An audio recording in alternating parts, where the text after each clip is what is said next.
Faut-il avoir peur des data centers? L'expansion est planétaire, plus de 10 000 recensés. Mais un vent de fronde se lève, des habitants s'inquiètent de voir ces centres de données s'installer dans leur région. Ont-ils raison? Est-ce que cette extension est résistible? On en débat avec mes invités. Bonsoir Jean-Marie Batti. Bonsoir. Vous faites partie du mouvement national de lutte pour l'environnement. Avec vous sur ce plateau, Michael Refait, bonsoir. Bonsoir. Vous êtes le directeur général de France Data Center, une association qui rassemble les acteurs de la filière des centres de données dans l'Hexagone. Et nous sommes en direct avec Laurent Lefebvre. Bonsoir, vous êtes chercheur à l'INRIA, Institut de recherche en sciences et technologies du numérique. Vous étudiez notamment l'impact environnemental des technologies de l'information et de la communication. Merci à vous trois. Alors ces data centers, on ne va pas se mentir, ils sont indispensables, ils conservent toutes les données numériques et ils deviennent de plus en plus importants et de plus en plus puissants avec la course à l'intelligence artificielle. Aux États-Unis, la contestation grandit et elle est incarnée, cette contestation, par une femme que vous connaissez peut-être, Erin Brockovich. Elle a fait la une du Guardian.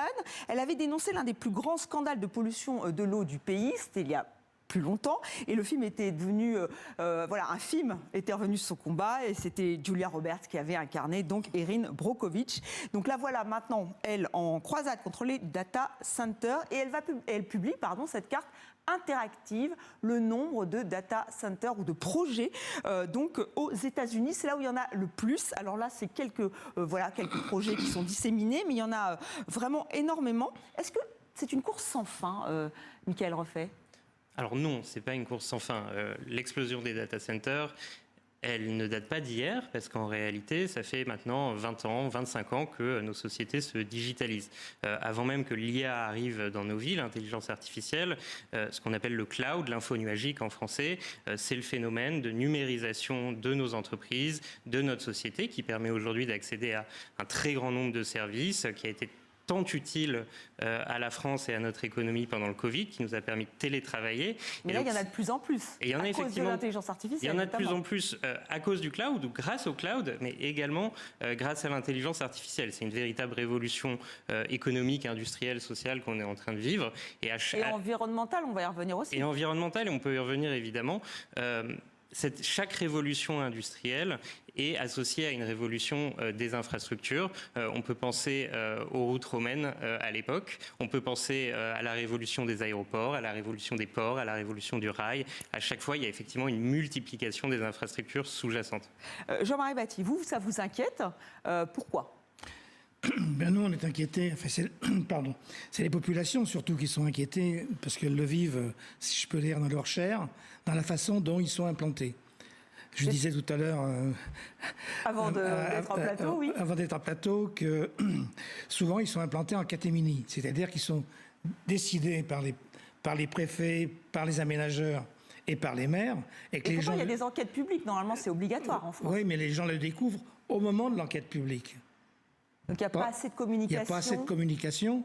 C'est ce qu'on discutait justement sur le besoin sûrement parce que bien sûr, ils sont contraints d'appliquer des règles, mais ces règles ne prévoient pas suffisamment de choses par rapport à tenir compte de la vie de la population. Et autre exemple aussi, c'est en même temps, même quand il y a un avis exprimé par la population, je prends celui de Fuju. Fuju, on va en reparler. 1200 participations à l'enquête publique. Il semblerait que il va être quand même accepté. Et donc, ça pose vraiment la question de pourquoi ce blanc-seing donné. Pourquoi ce blanc-seing? On va y revenir, mais aussi peut-être tout simplement parce qu'il y a des milliards en jeu et que la France va être en course. On va poser la question. Est-ce que le bon sens ne voudrait pas dire aujourd'hui qu'il faudrait quand même que notre énergie décarbonée, notre eau, on le voit bien avec ce que vous aviez comme émission juste avant. Oui, avec les incendies, la sécheresse. Et alors justement, on va demander à Laurent Lefebvre justement la consommation d'énergie, si vous voulez bien, parce que lui, effectivement, il étudie ces problématiques-là. Laurent Lefebvre, effectivement, la consommation d'eau, d'énergie, elle suit le mouvement. C'est une inquiétude par rapport aux data centers? Ben oui, comme vous l'avez dit juste avant, les data centers, ça consomme de l'électricité et de l'eau. On considère qu'en France, les data centers consomment de l'ordre de 10 TWh, c'est à peu près 2% de la consommation électrique française. Donc on peut se dire c'est pas beaucoup, mais ce qui impressionne, c'est la montée en puissance, la course, comme vous l'avez évoqué là, juste avant. Il y a à peu près 350 data centers en France et il y en a 85 en cours d'études ou déjà en construction. Donc ce sont aussi des gros data centers. Il y en a une dizaine en France qu'on appelle des data centers hyperscale. Donc, c'est des data centers qui consomment plus de 100 mégawatts de puissance électrique. Et ces data centers, ils consomment aussi de l'eau. Donc, on considère qu'il y a à peu près 700 milliers de mètres cubes par an qui sont consommés par les data centers actuellement en France. Et puis, il y a tout un ensemble d'impacts associés aux data centers. Donc, il y a le bruit, il y a la pollution de l'air, il y a la pression sur les ressources, la pression sur le foncier. Donc, voilà, tout un ensemble d'impacts environnementaux qui sont associés à ce mode de fonctionnement et à ce déploiement. Alors, Michael Refait, est-ce que ça, c'est pris en compte? Parce que ça, c'est une réalité. Donc, quand on veut installer un data center, est-ce que justement, on s'inquiète? Alors, on a une énergie décarbonée en France, mais au niveau de l'eau, par exemple? Alors, l'eau, on peut s'exprimer sur l'eau, parce que c'est vraiment un sujet assez paradigmatique et une problématique qui revient sans cesse. Aujourd'hui, il y a des problématiques qui existent aux États-Unis, notamment sur la consommation d'eau, l'emprise foncière, la consommation énergétique, la pollution, etc. Et en réalité, ce qui se passe, c'est qu'on importe ces problématiques et on les copie-colle sur le territoire français. Or, il y a quand même beaucoup de choses qui sont des contre-vérités, et notamment l'eau. L'eau, aujourd'hui, il est vrai qu'on consomme à peu près 700 000 mètres cubes d'eau par an, mais je pense que ces 700 000 mètres cubes d'eau par an doivent être mis au regard de l'ensemble des prélèvements sur le territoire français. Et là, c'est-à-dire que vous dites que c'est, je n'allais pas dire une goutte d'eau, mais c'est pas si important que ça pour vous? Mais c'est une goutte d'eau, et c'est pas nous qui affirmons ce chiffre-là, c'est notre régulateur, l'autorité de régulation des communications électroniques et des postes, l'ARCEP, qui démontre qu'aujourd'hui, les data centers consomment 0,0023% des prélèvements d'eau. C'est une goutte d'eau. Néanmoins, on ne nie pas le problème. On sait qu'il existe aux États-Unis. Aujourd'hui, en France, on a fait des choix qui consistent à ne pas refroidir des data centers avec de l'eau. Voilà. Et donc, vous les refroidissez avec? Soit avec de l'air, soit avec des boucles d'eau qui sont fermées, donc avec un prélèvement d'eau en amont, une traversée de l'eau et une restitution de l'eau, par exemple. Mais alors on voit que on va y revenir, mais on voit que ces chantiers sont quand même très imposants et se pose peut-être la question aussi du voisinage, du bruit et d'autres questions. Mais on va se recentrer sur les États-Unis, puisqu'aujourd'hui, quand même, il y a 7 Américains sur 10 qui ne veulent pas qu'on construise un centre de données à côté de chez eux. On va écouter des manifestants de Géorgie. Ici, en Géorgie, 2,5 milliards de dollars seront consacrés cette année à des subventions fiscales pour les centres de données, construits dans des communautés où ils nuisent aux habitants, sans leur consentement, pour développer l'IA sans leur accord, en utilisant leurs données, des données qui serviront à les espionner, à leur prendre leur emploi et à concentrer le pouvoir entre les mains d'élites de la Silicon Valley qui ne rendent de compte à personne. L'idée de ne plus avoir d'arbres ne m'enchante pas, ni le bruit, ni tout ce qui accompagne ce centre de données.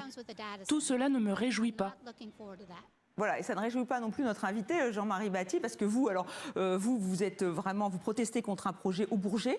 Le nouveau maire est contre, mais est-ce qu'il va être mis en place ce data center? Je ne sais pas, je dirais que c'est le rapport de force qui déterminera si effectivement il est mis en place ou pas. C'est un peu dans les luttes que l'on menait, c'est ce que je disais, la situation a changé, parce qu'autant il y a 5 ou 6 ans, on avait très peu de réactions, par exemple celui de la Courneuve ou de Tremblay en France, il y avait très peu de réactions des populations. Et là, un peu plus. Et là, il y a 300 personnes qui ont participé à l'enquête publique, qui ont contribué. Et donc, il y a eu mise en place par eux-mêmes d'un collectif qui, effectivement, n'accepte pas que les data centers soient à 20 mètres de chez eux, parce qu'ils ont peur de la dévalorisation de leur logement. Ils craignent les questions de bruit, parce que si on tient compte des moteurs générateurs qui sont dans le secteur, entre la Courneuve, le Duny et Bourget, ça ferait 200 moteurs générateurs, autrement dit 7 par jour, un minimum qui tourneront. Donc, crainte de l'îlot de chaleur, crainte en même temps, effectivement, du bruit. Et c'est un secteur où déjà, en plus, Air Paris reconnaît que le climat, la situation atmosphérique n'est pas bonne. Parce que c'est déjà un lieu. Par les arguments de c'est déjà un lieu où il y a la circulation de la A86, les voies ferrées, etc., etc. Et donc ça, c'est compliqué pour ceux qui veulent, ou celles qui veulent installer des data centers. Voilà, il y a peut-être cette fronde, comme la fronde sur les éoliennes en France, qui a aussi beaucoup de personnes qui protestent. Ça vous en parlez? Vous essayez de trouver des solutions? Bien sûr qu'on en parle et je pense que c'est essentiel d'écouter et d'être à l'écoute des élus locaux, des populations locales, de faire en sorte que la manière dont on déploie un data center sur le territoire français soit la plus vertueuse possible, tant en termes de nuisances sonores. Aujourd'hui, et là aussi je reviens sur mes mythes aux États-Unis, aujourd'hui en France, on n'a pas du tout les mêmes normes en termes de nuisances sonores et en termes de bâtiments qu'aux États-Unis. Donc aujourd'hui, les data centers, on sait faire des data centers en France qui ne font pas de bruit. Donc c'est encore un mythe qu'il est nécessaire de casser. Néanmoins, il est essentiel d'être à l'écoute de tout le monde, que le projet de data center, comme n'importe quel projet industriel, puisse apporter un maximum de revenus fiscaux, des équipements publics, créer de l'emploi, que cette implantation revitalise un territoire. Pas beaucoup d'emplois, justement. Un emploi créé par tranche de 24 millions d'euros d'investissement, c'est un sociologue qui a fait ces chiffres. Vous-même, vous avez d'autres chiffres? On a effectivement d'autres chiffres. La manière dont on calcule l'emploi sur un data center, c'est compliqué. On ne peut pas le résumer simplement parce que, dans un premier temps, le data center, il est construit avec des emplois.